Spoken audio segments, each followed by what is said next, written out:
Halo, saya Bayu Putra Barik dengan NIM 2021 12 21 014 Prodi Manajemen Sumber Daya Manusia. Untuk soal yang pertama yaitu akurasi dan kecepatan adalah dua hal yang sangat penting dalam konteks pengambilan keputusan saat ini dan di masa yang akan datang. Analisa dan jelaskan maksud pernyataan tersebut di atas dengan melihat kondisi dunia bisnis saat ini dan berikan contohnya di bidang manajemen SDM. Untuk yang pertama yaitu akurasi. Akurasi adalah informasi yang didapat sesuai dengan sebenarnya atau dengan fakta. Untuk yang kecepatan adalah perpindahan sesuatu dengan cepat. Untuk contoh akurasi sendiri yaitu, misalkan ada seorang manajer penjualan sedang mempertimbangkan untuk memperluas pangsa pasar ke wilayah baru. Untuk mengambil keputusan yang akurat, manajer tersebut perlu mengumpulkan data tentang kondisi pasar, preferensi konsumen, pesaing, dan faktor-faktor lainnya yang relevan. Jika data dikumpulkan tidak akurat, maka keputusan yang diambil menjadi tidak tepat dan berdampak negatif pada bisnis tersebut.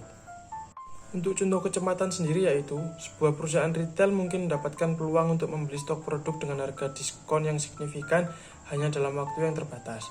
Untuk mengambil keputusan yang menguntungkan, perusahaan tersebut perlu mengevaluasi peluang tersebut dengan cepat, menganalisis potensi keuangan dan risiko, dan membuat keputusan pembelian dalam waktu singkat sebelum peluang itu hilang. Kecepatan dalam mengambil keputusan dapat memungkinkan perusahaan mendapatkan keuntungan yang lebih besar atau menghindari kerugian. Dalam rangka memanfaatkan akurasi dan kecepatan secara efektif dalam pengambilan keputusan, bisnis juga menggunakan teknologi yang tepat.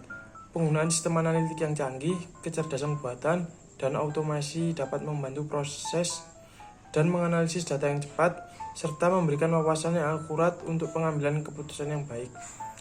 Secara keseluruhan dalam dunia bisnis saat ini yang cepat berubah, keputusan yang akurat dan diambil dengan cepat menjadi kunci untuk mencapai keberhasilan keunggulan kompetitif. Untuk soal yang kedua yaitu, jelaskan sesuai teori terkait keputusan rekrutmen karyawan baru untuk posisi yaitu yang pertama ada front office dan marketing manager. Lalu buat simulasi dan analisis decision matrix-nya dengan menggunakan yang pertama ada 4 alternatif kandidat karyawan, yang kedua ada 5 kriteria, yang ketiga ada pembuatan kriteria. Berikut ini adalah langkah-langkah untuk membuat matriks keputusan, yaitu yang pertama adalah tuliskan keputusan yang perlu Anda buat, yang kedua ada buat daftar pilihan yang Anda miliki, yang ketiga ada identifikasi faktor-faktor yang Anda pertimbangkan, yang keempat skor pilihan pada setiap faktor, dan yang terakhir ada tambahkan bobot pada faktor-faktor.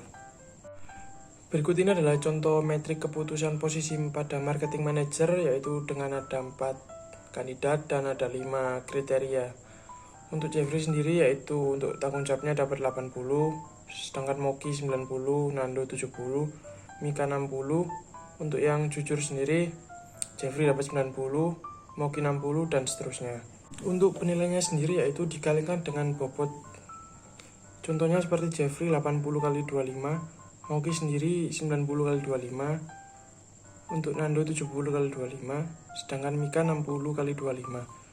Untuk yang selanjutnya ada jujur yaitu yang Jeffrey 90 kali 30, yang Moki 60 kali 30, yang Nando 70 kali 30, dan seterusnya. Untuk selanjutnya yaitu total itu tadi, ditotal semua dari yang bertanggung jawab, jujur, komunikatif, disiplin, dan optimis. Itu jadikan satu.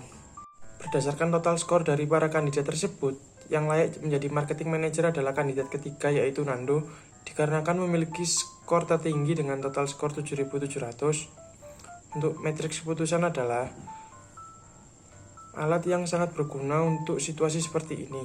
Jika ada banyak faktor yang perlu dipertimbangkan, alat ini menghilangkan ketidakpastian dan subjektivitas dari pengambilan keputusan, sehingga bisa dengan jelas mengetahui keputusan mana yang paling masuk akal untuk dibuat. Untuk soal yang ketiga yaitu beri contoh dan jelaskan bagaimana penggunaan teknologi bisa mengurangi bias dalam pengambilan keputusan di bidang manajemen SDM. Contoh penggunaan teknologi dalam mengurangi bias, yang pertama ada rekrutmen dan seleksi berbasis data, yang kedua ada sistem evaluasi kinerja berbasis data, yang ketiga ada analisis keberagaman tim. Rekrutmen dan seleksi berbasis data. Penggunaan teknologi dalam proses rekrutmen dan seleksi dapat membantu mengurangi bias yang terkait dengan preferensi pribadi atau kesan subjektif. Algoritma analitik dapat digunakan untuk memilih kandidat berdasarkan data objektif dan relevan seperti kualifikasi, pengalaman, dan kemampuan. Dengan demikian, putusan yang diambil lebih didasarkan pada fakta dan bukti, mengurangi kemungkinan terjadinya bias yang tidak terkait dengan kinerja atau kualifikasi kandidat. Untuk yang kedua, ada sistem evaluasi kinerja berbasis data. Penggunaan teknologi dalam sistem evaluasi kinerja dapat membantu mengurangi bias subjektif yang akan muncul dalam penilaian karyawan. Sistem yang didukung oleh data dapat mengumpulkan informasi kinerja secara objektif, seperti hasil proyek atau umpan balik dari rekan kerja. Dengan menggunakan data ini, keputusan terkait promosi, peningkatan gaji, atau pengembangan karir dapat didasarkan pada kinerja yang nyata. Untuk yang ketiga, ada analisis keberagaman tim. Teknologi juga dapat digunakan untuk menganalisis keberagaman tim secara objektif. Algoritma analitik dapat memantau komposisi tim berdasarkan faktor-faktor seperti jenis kelamin dan latar belakang pendidikan. Dengan demikian, keputusan terkait dengan pembagian tugas dan promosi dapat diambil dengan mempertimbangkan keberagaman yang seimbang, mengurangi kemungkinan yang terjadi atau yang mungkin muncul dalam pengambilan keputusan. Penting untuk dicatat bahwa teknologi tidak sepenuhnya bebas dari bias. Bias dapat muncul dalam desain algoritma, pengelolaan data, atau pemilihan variabel. Oleh karena itu, penting untuk memastikan bahwa teknologi yang digunakan dalam pengambilan keputusan SDM didesain dengan hati-hati, dipantau secara terus-menerus, dan dinilai secara kritis untuk mengurangi adanya bias yang tidak sengaja. Dengan menggunakan teknologi yang tepat dalam pengambilan keputusan SDM, perusahaan dapat mengurangi bias yang mungkin muncul, meningkatkan keobjektifan, dan menghasilkan keputusan yang lebih akurat dan berdasarkan data. Hal ini berdampak positif pada efisiensi dan efektivitas pengelolaan SDM, serta menciptakan lingkungan kerja yang lebih inklusif dan lebih adil. Untuk soal yang terakhir, yaitu sebelum mengambil keputusan untuk merekrut karyawan baru, apa saja dasar-dasar pengambilan keputusan yang harus dipertimbangkan oleh manajer SDM.